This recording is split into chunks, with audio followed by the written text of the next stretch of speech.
Ayan mga garon, yung diferensya ng tintab. Ayan, compare dito, no? Makikita mo talaga yung mga lamat, makikita mo yung acid rain na yun yung nagpapadumi sa motor natin. Napakakintab, nagmukhang bago yung ating windshield. Napaka-legit ng produkto nito ni Sir Noel. Yo, what is up mga gar? Merong pinadalang produkto sa atin, padala ni Mr. Noel Madla. And gagawa natin ito ng review para sa inyo, especially dun sa may mga motorsiklo, sa motorcycle owners, and pwede rin ito sa mga 4 wheels para sa balik kulay, balik kintab ng mga sasakyan natin. So ano pang hihintay natin, buksan na natin to. Ito nga pala yung nagtitrending ngayon na Hydro Gloss Wax. So every time na magpo-purchase kayo nito, ito yung makukuha nyo sa package. Meron siyang dalawang foam, naka-bottle ito and liquid. So shout out kay Mr. Noel Madla para sa item na talagang naka-secured, naka-bubble wrap. Ito yung mga makukuha nyo sa bibilin yung package order na to mga gar. Fiber cloth, meron itong dalawang foam, armor matte coat, and itong Hydro Gloss protectant. Dahil nagtitrending na ito, meron ng mga nag-imitate na itong produktong ito. And mag-iingat kayo dahil baka imitate yung ma-order ninyo. So, ingat sa mga seller. So, yung patent niya, Seal of Quality Excellence. Sticker talaga na nakadikit dito. Masasabi natin na original yung produktong ito.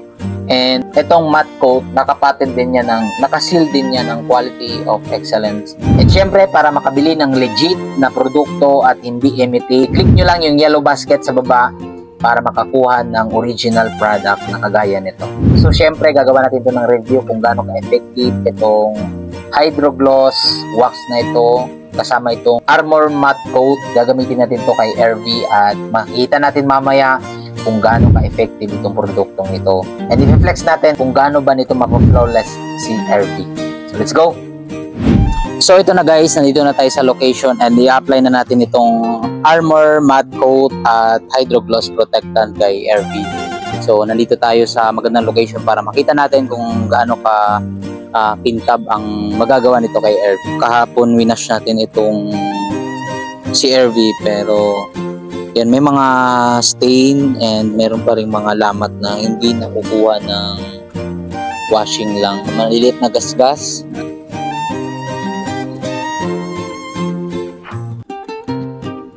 Gagamitan naman natin ng Armor Matte Coat.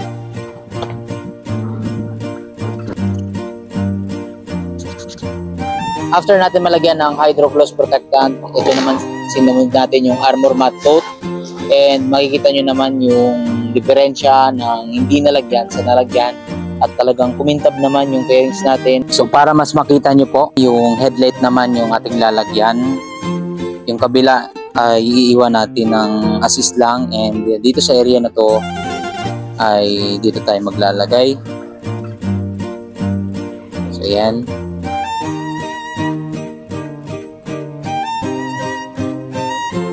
Punasan lang natin ng punasan dahil marami na ring acid rain ang kumapit dito, no? Lalong-lalo na sa inyo kung ang motor ninyo ay madalas din nauulanan at wala kayong bubong sa parking area ninyo.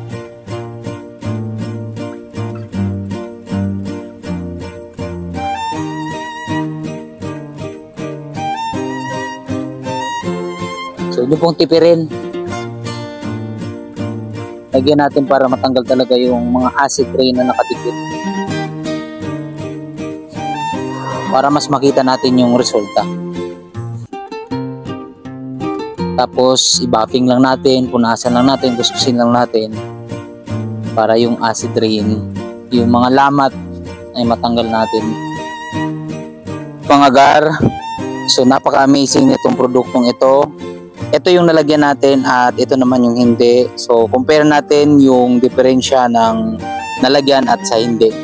So, dito sa nalagyan na area na to, makikita nyo naman kung gaano ka kintab, linis at klaro yung aking katawan dyan. So makikita nyo yung kintab. Yung kabilang side, so yan, malabo yung tsura natin dyan, malabo. Napakalaki ng pinagbago niya compare dito.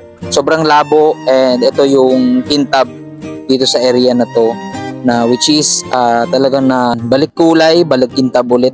So legit yung produktong ito, nakakakintab, at yung isa sa pinakagusto ko ay hindi siya grease or hindi siya magrasa, hindi siya malagkit sa fairings natin, hindi siya malagkit sa motor natin. Dito naman tayo sa area nito na yung mga alamat na hindi na rin nakukuha talaga ng washing.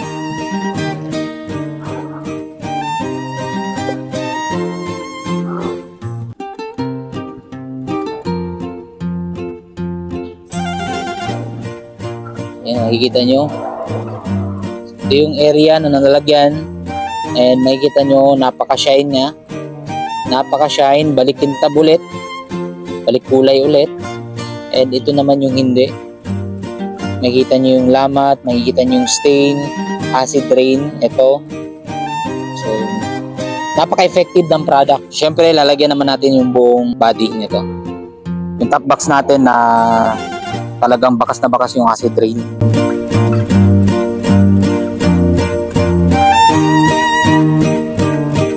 So yun ang mga gara, katapos lang natin i-apply ito sa motor natin. Bago natin ipakita yung kabuang itsura ni RV na nalagyan ng produktong ito, magbibigay muna ako ng komento sa produktong ito. And ayan, Hydrogloss Protectant, unahin nyo po muna i-apply ito, as ito yung magsisilbing pang-cleanse nyo muna dun sa mga lamat, stain, at sa mga acid rain dun sa motor ninyo. After nyo ma-cleanse nito, nandito yung final touch sa matte coat. Okay, nandito yung magic mga gar.